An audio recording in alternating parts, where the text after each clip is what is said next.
The question that I have is, what types of structural supports do we typically encounter in 3D? Let's talk about the different types of supports that are three-dimensional in nature. In 3D, we call the pin as ball and socket. We still have rollers in 3D, and we still have the fixed supports in 3D. So let's go ahead and elaborate on these first, and then we'll talk about the other types of three-dimensional supports. So here are the pin supports. Here's the 2D pin support that we talked about before. You can see the structural element hinges on this pin and is therefore called the pin support. In 3D, there's a ball here that is set in this socket. And this ball can spin around in any arbitrary direction, and this structural element is connected to the ball. So this is called the ball and socket support. Here is the standard representation, and here are the forces acting on a ball and socket support. Basically, in a 2D pin, we have two forces, and 3D ball and socket support, we have three forces. One in each of the three coordinate directions, X, Y, and Z. Just as a pin, the ball and socket support cannot resist moments, and therefore there are no moments. So each ball and socket support will bring in three unknowns. Now the roller support. Here's what we had in 2D, and here is a three-dimensional roller support.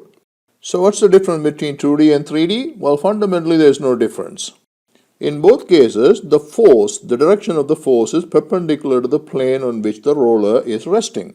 The main difference is that in 2D, the line of action of the force Fa lies in the same plane where everything else is lying, like the other point loads and the distributed loads and all of that, right?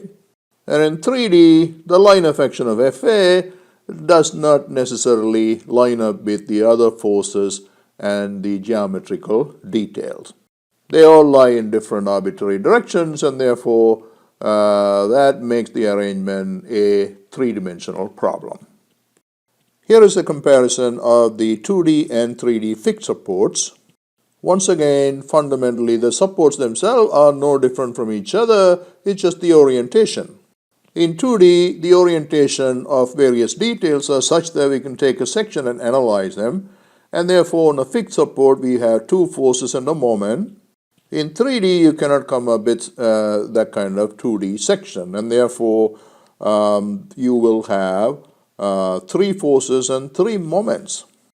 In other words, in 3D, the loading and the geometrical details are such that the loading could potentially produce three forces and three moments as reactions on a three-dimensional fixed support. So we have three forces acting in each of the three coordinate directions, X, Y, and Z. About each of the axes, we have moments. So we have an mx over here about the x-axis, my over here about the y-axis, and mz over here about the z-axis.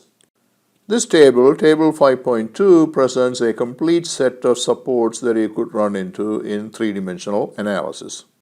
This table includes the three types we already talked about. Let's go over this briefly. Number one, a cable supporting one end of a structural element. The force at that support is going to be a force in the direction of the cable, which is basically the cable tension. Number two, a structural element with a smooth end is sitting on a smooth surface like this. So in terms of mechanics, this is like a roller support. There's going to be a force perpendicular to the plane acting at that point. Number three, the roller support we already talked about. Number four, the ball and socket support that we already talked about. Numbers 5 and 6 are called the journal bearings. In number 5, the shaft is cylindrical, whereas in number 6, the shaft is square. So here are the reactions at that support on a single journal bearing with a cylindrical shaft, and here are the support reactions on this single journal bearing with a square shaft. So in the case of number 5, the shaft can not only slide easily in that direction, but also rotate about its axis freely. So the force in the direction of the axis of the shaft and the moment about the axis of the shaft are zero in this case. And you have everything else acting at that joint. In the case of number 6, the shaft could easily slide, but it cannot rotate about its axis because it's square, right? So it's a square shaft fitted through a square slot. So you cannot rotate freely, and therefore you have a moment about that axis, but no force. So this comes pretty close to a fully fixed support, except for the fact there is no force in that direction. So number 7 is what is called the single thrust bearing. In a thrust bearing, the shaft could rotate, but it cannot slide in that direction. So you have a force in that direction, but there's no moment. So number 8 is a pin, just like a two-dimensional pin. So what's the difference between a 2D pin and this pin? Well, in a three-dimensional pin like this, the forces in the geometry are such that they could activate several other moments and forces that are normally not activated in a 2D pin.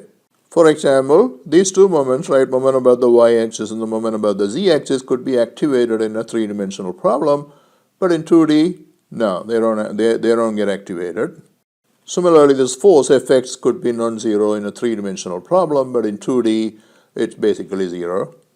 A single hinge is slightly different from a single smooth pin.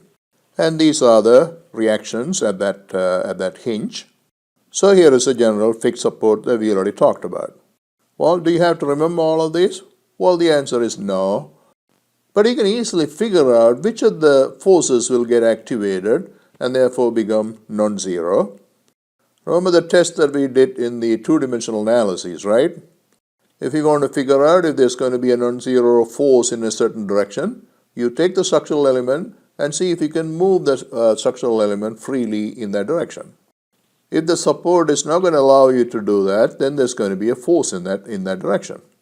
And similarly, if you want to figure out if there's going to be a moment about a certain axis, and take the structural element and see if you can spin the structural element about that axis. If the support is not going to allow you to do that, then there is going to be a moment about that axis. So it's as simple as that.